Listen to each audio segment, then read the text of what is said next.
नमस्कार दोस्तों, मैं एकता स्वागत करती हूँ आपका मेरे इस चैनल गार्डन फॉरएवर पर। दोस्तों आज मैं आपसे ये बेहद ही खूबसूरत से फ्लावरिंग प्लांट पर बात करूँगी। इस प्लांट को हम एक्सोरा कहते हैं। ये बहुत ही हार्डी प्लांट होता है और तकरीबन इसमें 400 वैरायटीज़ होती हैं। और ये जो वैरायटी है ये एक्सोरा कॉकिनी की वैरायटी है, जो लगभग बहुत ही आसानी से लगाई जाती है और आपको जहाँ भी देखने को मिलेगी यही वैरायटी देखने को मिलती है। इस वैरायटी के प्लांट जो दोस्तों होते हैं उसमें बहुत से अलग अलग रंगों के फ्लावर आते हैं, जैसे येलो, वाइट, रेड और ऑरेंज भी आता है और पिंक कलर भी आता है, जो बहुत ही खूबसूरत लगते हैं दोस्तों। ये जो फ्लावर होते हैं दोस्तों आप देखिए इस तरह से बंचेस में लगते हैं और आपस में इमर्ज होके आपस में जॉइन होकर एक बॉल के जैसे शेप बना लेते हैं। जिस तरह से फुटबॉल लिली लगता है, दूर से ये फ्लावर बिल्कुल उसी के जैसा दिखाई देता है। बहुत ज़्यादा मात्रा में कलियाँ आती हैं और बहुत ही खूबसूरत लगता है जब ये इस तरह से बॉल का शेप लेकर ये फ्लावर खिलता है। तो दोस्तों जब ये फ्लावर खिलता है तो ये फ्लावर लॉन्ग लास्टिंग होता है, या यूँ कहें हम कि ये बहुत दिनों तक टिका रहता है और प्लांट में बहुत ही खूबसूरत लगता है। यदि आप इसे एक बार अपने गार्डन में लगा लेंगे तो ये बहुत ही आसानी से चलता रहेगा और फ्लावरिंग बहुत ही खूबसूरत से ये करता रहता है।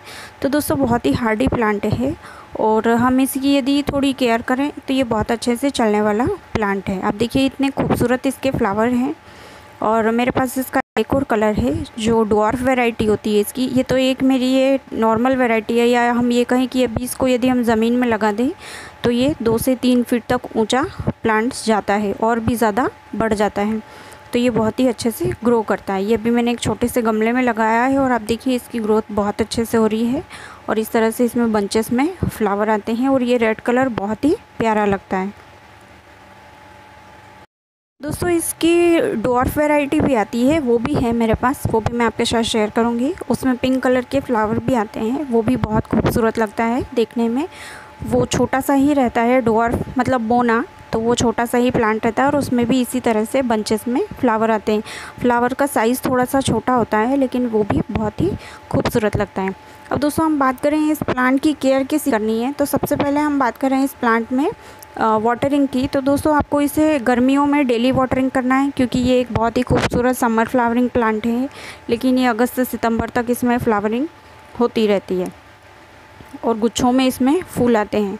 तो दोस्तों हम इसमें वाटरिंग गर्मी में डेली करेंगे। ध्यान रखिए कि आप इसकी सॉइल को ड्राई ना होने दें। जैसे हम अदर प्लांट की सॉइल को 1 इंच तक देखते हैं कि हम उसकी सॉइल ड्राई हो रही है तभी हम उसमें पानी देते हैं, लेकिन इसमें आपको क्या करना है कि आपको इसकी सॉइल जो है वो ड्राई नहीं होने देना है। हमेशा इसमें मॉइस्चर बने रहने देना चाहिए। और जो विंटर है, विंटर में थोड़ा सा आप ध्यान रखें, बारिश में और विंटर में, कि आपको इसकी सॉइल में ज़्यादा पानी नहीं देना है। तो ये बहुत ही अच्छे से ग्रो करने वाला प्लांट है और ड्रेनेज होल प्रॉपर होना चाहिए, तो ये बहुत अच्छे से ग्रो करता रहेगा। सॉइल जो है वो सॉगी ना हो ज़्यादा, तो इसमें किसी भी तरह की कोई प्रॉब्लम नहीं होती है और ये अच्छे से चलता रहता है।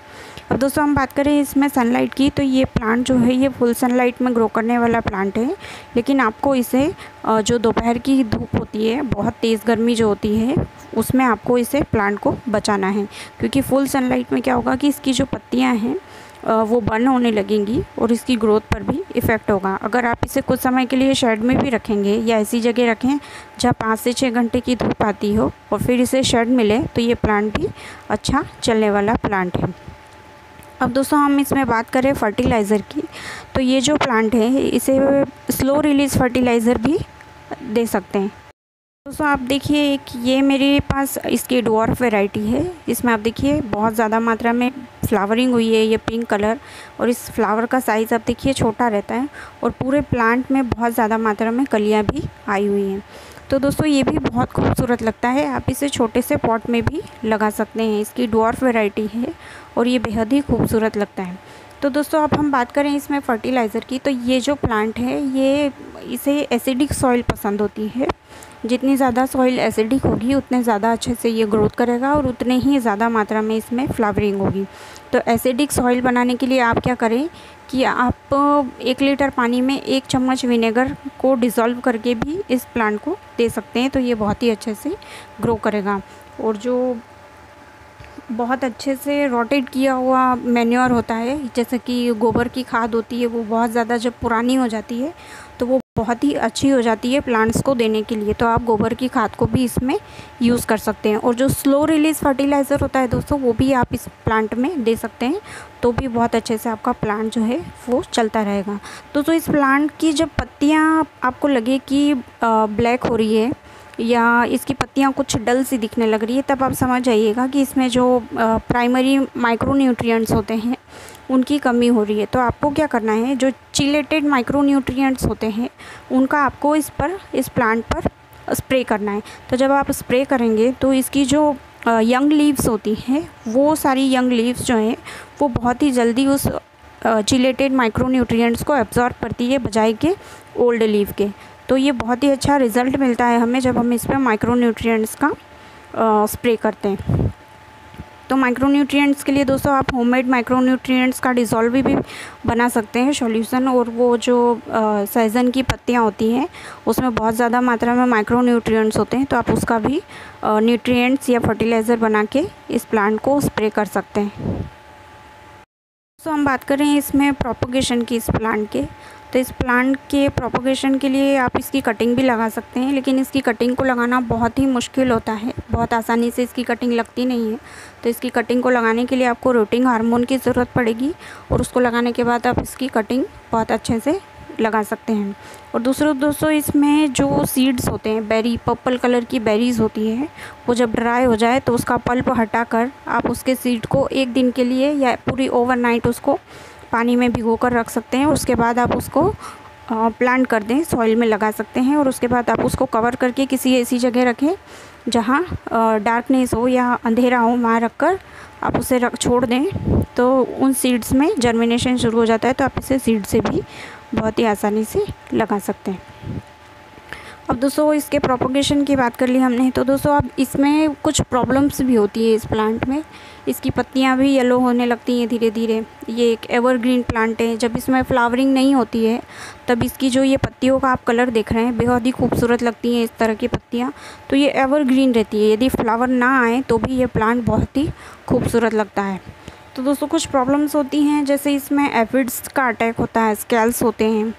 तो इन सब चीज़ों को हटाने के लिए आप क्या करें कि जो एंटीसेप्टिक सोप होते हैं उनका स्प्रे करिए, उसे पानी में डिज़ोल्व करके उसका स्प्रे करते रहिए ताकि इसमें ज़्यादा डिसीज़ ना लगे। क्योंकि जब इसमें एफिड्स का अटैक होता है या जो स्केल्स होते हैं उनका अटैक होता है, तो प्लांट जो है येलो लीफ होने लगती हैं धीरे धीरे।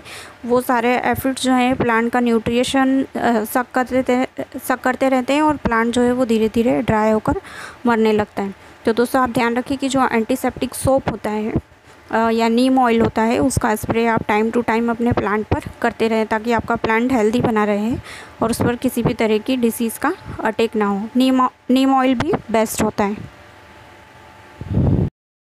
ये जो प्लांट है ये इसका मेन पर्पस होता है कि यदि हम इसे पॉट में ना लगाएं तो इसको हैज बनाने के लिए ज़्यादातर यूज़ किया जाता है। और जो जहाँ भी हम इसकी हैज बनाते हैं तो वो जो इसके लॉन्गर प्लांट होते हैं उनकी कटिंग करते रहें, और फिर यदि हम इसकी हैज बनाएं तो ये बहुत ही खूबसूरत लगते हैं। और उसमें फ्लावरिंग जब आती है, अगर हम इसकी टाइम टू टाइम प्रूनिंग करते रहेंगे तो इसमें बहुत ज़्यादा मात्रा में फ्लावरिंग भी होती है। लेकिन इसकी प्रूनिंग आपको कैसे करनी है कि जैसे ही आपका जो फ्लावर ब्लूम हुआ है, ब्लूम होने के बाद जब वो हट जाए, फ्लावर ड्राई हो जाए, तब आपको हल्की सी 1 इंच की या हल्का सा पिंच करके आपको इसकी प्रूनिंग करनी है। बहुत ज़्यादा कटिंग नहीं करनी है, हल्की हल्की प्रूनिंग करनी है। जैसे हम एक पिंच करके तोड़ते हैं ना, बिल्कुल इसी तरह से आपको इसकी प्रूनिंग करनी है। और उसी जगह से फिर नई नई ग्रोथ आएंगी और आपके प्लांट में और ज़्यादा ब्लूमिंग भी होने लगेगी और वो बहुत ही खूबसूरत लगेगा। जितनी ज़्यादा हम इसमें प्रूनिंग करेंगे उतनी ज़्यादा मात्रा में इसमें ब्लूमिंग होती है। तो दोस्तों इसकी हैज बनाई जाती है और इसकी जो डॉर्फ वैरायटी है उसको आप हैंगिंग बास्केट में भी लगाकर यूज़ कर सकते हैं। ये फ्लावर बहुत ही खूबसूरत लगते हैं। तो दोस्तों ये बहुत ही आसानी से लगने वाला प्लांट है, थोड़ी सी केयर की ज़रूरत होती है इस प्लांट को और ये बहुत अच्छे से चलता है। इसके फ्लावर भी बहुत ज़्यादा मात्रा में टिके रहते हैं और इसका ये जो लश ग्रीन कलर देख रहे हैं ये एवरग्रीन रहता है इसकी पत्तियों में, और ये फ्लावर ना आए तब भी बहुत ही खूबसूरत लगते हैं। तो दोस्तों ये प्लांट जो है बहुत ही हार्डी है, इसे लगाना बहुत ही आसान है। यदि आप एक बार अपने गार्डन में इसे ऐड करेंगे तो आप इसे बहुत ही आसानी से लगा रहेगा ये आपके गार्डन में और इसमें फ्लावरिंग भी होती रहेगी। थोड़ी सी केयर की ज़रूरत होती है, लेकिन ये बहुत ही अच्छे से चलता रहता है। तो दोस्तों, आपको मेरी ये जानकारी कैसी लगी प्लीज़ मुझे कमेंट करके बताइएगा, और मेरे चैनल को लाइक एंड सब्सक्राइब कीजिएगा।